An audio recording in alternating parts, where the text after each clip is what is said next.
Hello प्यारे बच्चों, आपने पिछले वीडियो में उत्प्रेरक के बारे में पढ़ा। आज हम पढ़ेंगे इस वीडियो में उत्प्रेरण के सिद्धांत। और उत्प्रेरण के दो सिद्धांत होते हैं। पहला सिद्धांत माध्यमिक यौगिक बनने का सिद्धांत और दूसरा सिद्धांत है अधिशोषण का सिद्धांत। तो आज हम इन दो सिद्धांतों पर बात करेंगे कि ये दोनों सिद्धांत है क्या। तो हम शुरू करते हैं उत्प्रेरण का पहला सिद्धांत, जिसको हम कहते हैं माध्यमिक यौगिक बनने का सिद्धांत। चलिए पहला सिद्धांत शुरू करते हैं, जिसको इंग्लिश में कहते हैं फॉर्मेशन ऑफ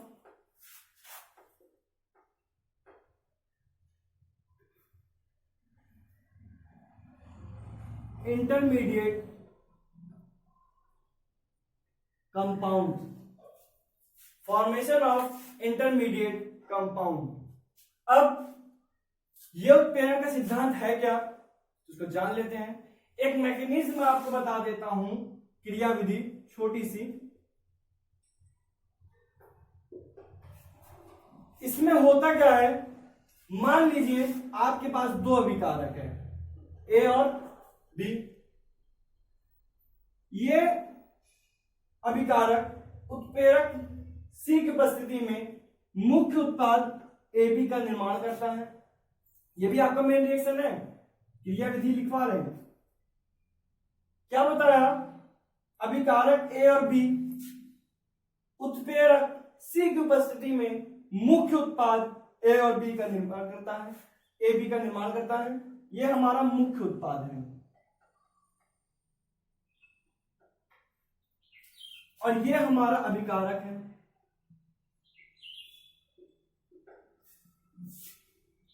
देख लीजिए, अभिकारक ए और बी उत्प्रेरक सी की उपस्थिति में मुख्य उत्पाद ए बी का निर्माण करता है। अब इसकी क्रिया विधि क्या है, माध्यमिक यौगिक बनने का सिद्धांत क्या है, वो हम जान लेते हैं। तो इसमें होता क्या है कि उत्प्रेरक किसी एक अभिकारक के साथ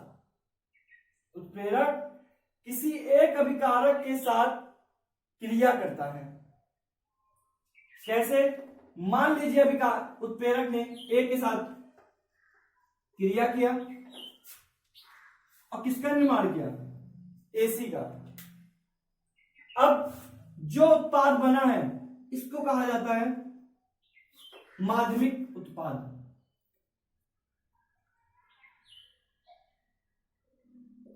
माध्यमिक उत्पाद क्रिया विधि देख लीजिए कि उत्प्रेरक उसी अभिकारक के साथ क्रिया करेगा जिसके साथ वो क्रिया करने लायक होता है। तो माना सी ने अब क्रिया की किसके साथ, ए के साथ, और किसका निर्माण किया, एसी का। और यही एसी हमारा क्या कहलाता है, माध्यमिक उत्पाद कहलाता है। अब यही एसी क्रिया करेगा बी के साथ, तो क्या बना देता है, ए बी, और सी को मुक्त कर देता है। तो इसमें हुआ क्या, अब यह हमारा क्या हो गया, मुख्य उत्पाद। तो इसमें क्या है कि जो एसी था, जो हमारा माध्यमिक उत्पाद था, वो क्रिया किया किसके साथ, बी के साथ, और मुख्य उत्पाद बनके सी को मुक्त कर दिया।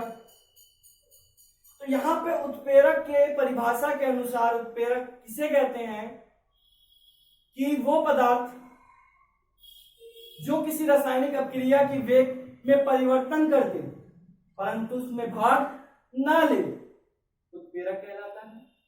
तो जरा देख लीजिए, कुछ बच्चे ये सोच रहेंगे कि सर इसमें सी ने तो भाग लिया। भाग लेने का मतलब क्या, कि जो हम उत्प्रेरक को ले रहे हैं अगर वो मुख्य उत्पाद में है तो वो उत्प्रेरक नहीं, फिर उसने भाग ले लिया है। लेकिन जो सी का इस्तेमाल हम किए थे माध्यमिक यौगिक बनाने में, वो सी आखिरी में आके मुक्त हो गया। तो सी ने यहां पे केवल क्या किया, पार्टिसिपेट किया कि उसने ए बी मुख्य उत्पाद बनने में सहायता की, और उस मुख्य उत्पाद बनने से पहले उत्प्रेरक सी ने माध्यमिक यौगिक का या माध्यमिक उत्पाद का निर्माण किया। यही सिद्धांत आपका कहलाता है माध्यमिक यौगिक का सिद्धांत। आप चाहे इसको नोट कर सकते हैं। क्या बताया, एक बार फिर देख लीजिए इसको। क्या बताया गया कि माना ए और बी हमारा क्या है, कोई अभिकारक है। ए और बी हमारा क्या है, अभिकारक है। उत्प्रेरक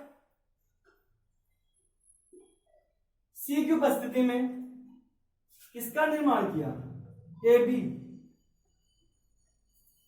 मुख्य उत्पाद का निर्माण किया।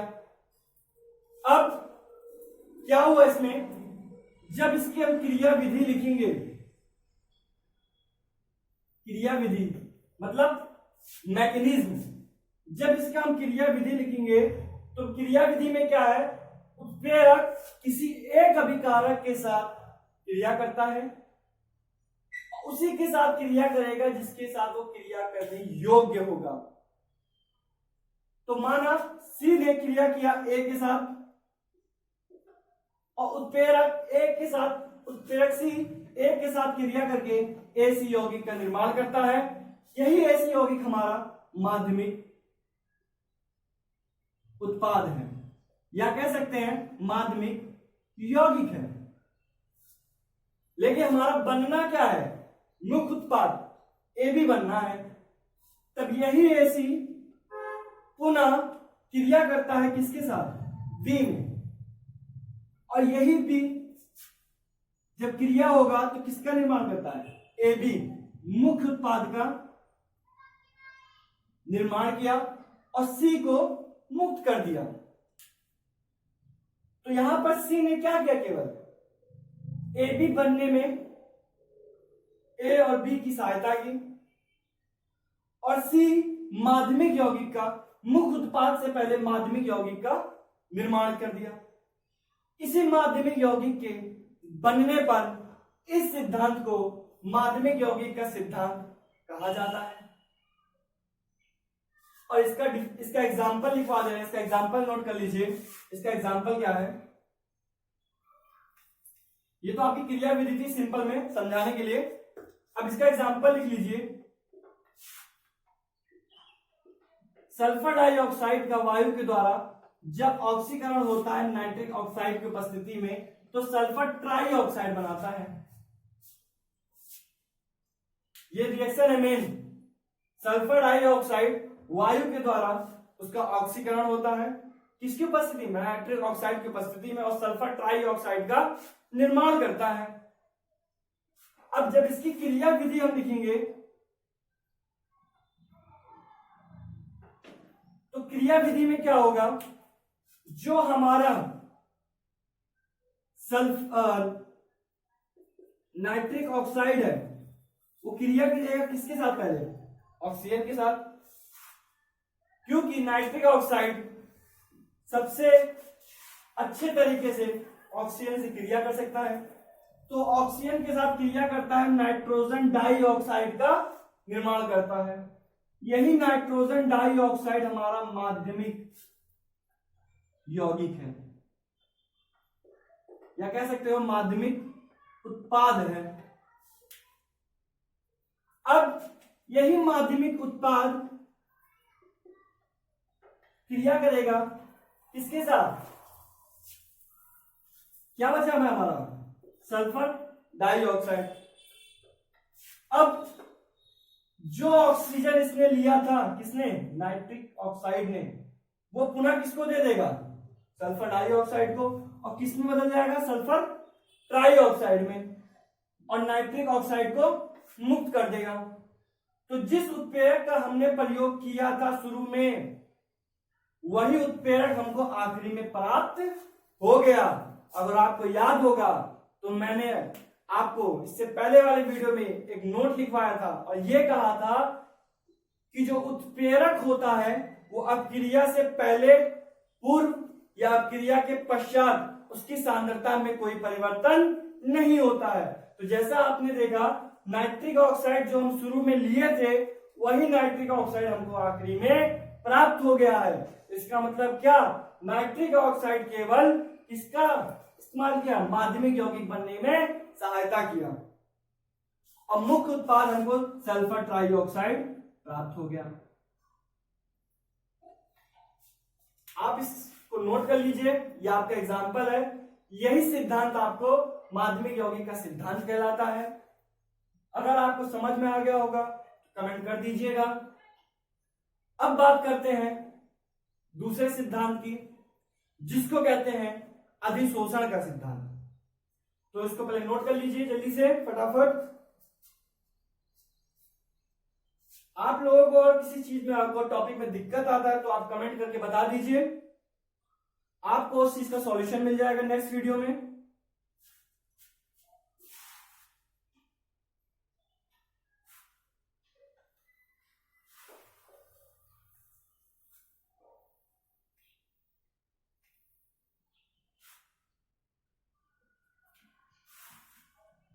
अगला सिद्धांत है हमारा अधिशोषण का सिद्धांत, जिसको हम कहते हैं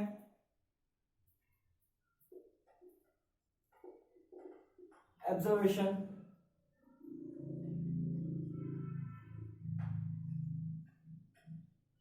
थ्योरी। अब अधिशोषण का सिद्धांत, अधिशोषण का सिद्धांत क्या होता है जरा उसको देख लीजिए। अधिशोषण का सिद्धांत समझाने से पहले आपको हम एक छोटा सा एक एग्जाम्पल समझा देते हैं। जब भी हम किसी धातु को, सबसे अच्छा हम ले लेते हैं लोहे को, Fe, आयरन को। आयरन को जब हम क्या करते हैं, खुले वातावरण में रख देते हैं, तो जो आप याद रखिएगा, जो धातु होती है, उन धातु की जो सतह होती है वो खुरदरी प्रकार से होती है, खुरदरी टाइप की होती है। इस जो खुरदरी जगह है, इसको मुक्त संयोजकता कहते हैं।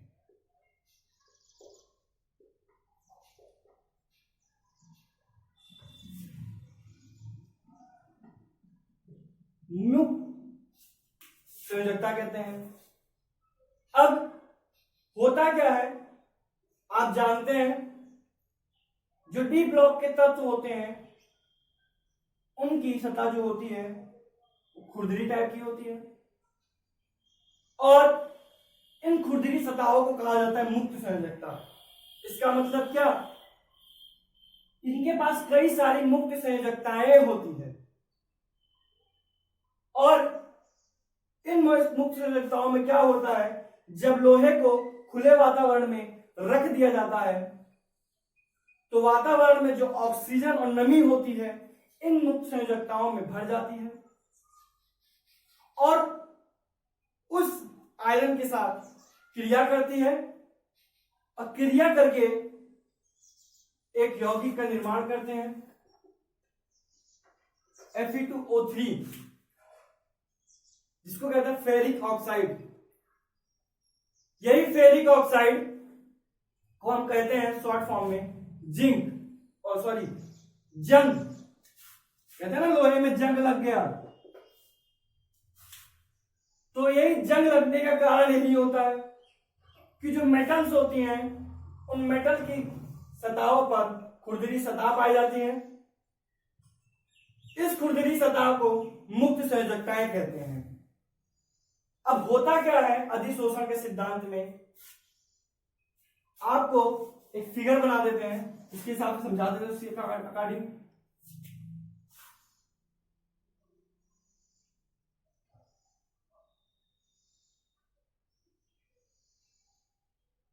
अब देखिए, कुछ इस प्रकार से खुरदरी सतह हमने बना दी। अब ये जो खाली स्थान है मेटल्स का, धातुओं का, इन्हीं को कहा जाता है मुक्त संयोजकताएं। मुक्त संयोजकताएं होती हैं। अब होता क्या है कि जब किसी अभिकारक को इसमें डाला जाता है तो इनके मुक्त संयोजकताओं में जाकर वो अभिकारक अधिशोषित होना चालू हो जाते हैं और अधिशोषित होते होते उन अभिकारकों की सांद्रताओं में क्या हो जाती है, वृद्धि हो जाती है, बढ़ जाती है। और सांद्रताओं में वृद्धि होने के साथ होता क्या है, जो हम अभिकारक इसमें डालते हैं वो अभिकारक इन मुक्त संयोजकताओं के साथ अस्थायी रूप से संयोग करता है। मैंने एक वर्ड बोला है अस्थायी। तो अस्थायी का मतलब क्या कि वो स्थायी नहीं है। जो बॉन्ड अभिकारक और इस उत्प्रेरक के खुरदरी सतह ने बनाया है वो स्थायी नहीं होता है। जैसे अभी आपने इससे पहले वाले टॉपिक में देखा था कि जो नाइट्रिक ऑक्साइड था वो बाद में मुक्त हो गया था। इसका मतलब क्या, जो नाइट्रिक ऑक्साइड ने ऑक्सीजन के साथ क्रिया किया था वो क्रिया अस्थायी रूप से थी। तो उसी प्रकार इसमें भी जो अभिकारक को हम इन उत्प्रेरक के बर्तनों में, पात्र में डाला जाता है तो जो खुरदरी सतह होती है, मुक्त संयोजकताएं होती है, इनके साथ अस्थायी रूप से संयोग करता है। और जब अभिकारक के अणुओं की सांद्रता बढ़ जाती है तो उन अणुओं में एक तनाव उत्पन्न हो जाता है। उन अणुओं में एक तनाव उत्पन्न हो जाता है। जब ये तनाव उत्पन्न हो जाता है जिससे इनकी क्रियाशीलता बढ़ जाती है और क्रियाशीलता बढ़ने के साथ जो अभिकारक के अणु इन मुक्त संयोजकताओं से अस्थायी रूप से बंधे होते हैं वो बॉन्ड टूटना चालू हो जाता है और एक मुख्य उत्पाद के रूप में पात्र से अलग हट जाते हैं और फिर से ये संयोजकताएं खाली हो जाती है। तो होता क्या है इसमें, एक बार फिर देख लीजिए। अधिशोषण के सिद्धांत में क्या बताया कि जो उत्प्रेरक की सतह होती है, उत्प्रेरक मतलब क्या, डी ब्लॉक के तत्व अच्छे उत्प्रेरक होते हैं और डी ब्लॉक के तत्व धातु होते हैं। और जो धातु की सतह होती है वो कैसी होती है, खुरदरी टाइप की होती है। और खुरदरी होने की वजह से जो खुरदरी है, जो आप देख रहे हैं खुरदरी सतह है, इन खुरदरी सतह को कहा जाता है मुक्त संयोजकताएं। और एक बात याद रखिएगा, ये जो खुरदरी सतह होती है ये एक जैसी नहीं होती है। कहीं कम क्रियाशील होता है, कहीं अधिक क्रियाशील होता है, कहीं कम अधिशोषण होता है, कहीं ज्यादा अधिशोषण होता है। लेकिन सतह जो उसकी होती है वो खुरदरी होती है। उस खुरदरी सतह को कहा जाता है मुक्त संयोजकताएं। किसकी, जो धातु होती है।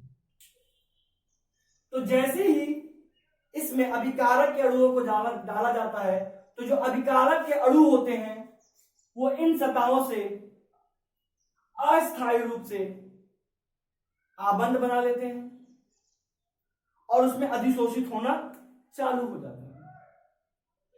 जब ये अभिकारक के अणु उसमें अधिशोषित होने लग जाते हैं तो उनमें तनाव उत्पन्न हो जाता है। ठोस होने की वजह से उनमें क्या होता है, तनाव उत्पन्न हो जाता है और यही तनाव उत्पन्न होने की वजह से उसकी क्रियाशीलता बढ़ जाती है।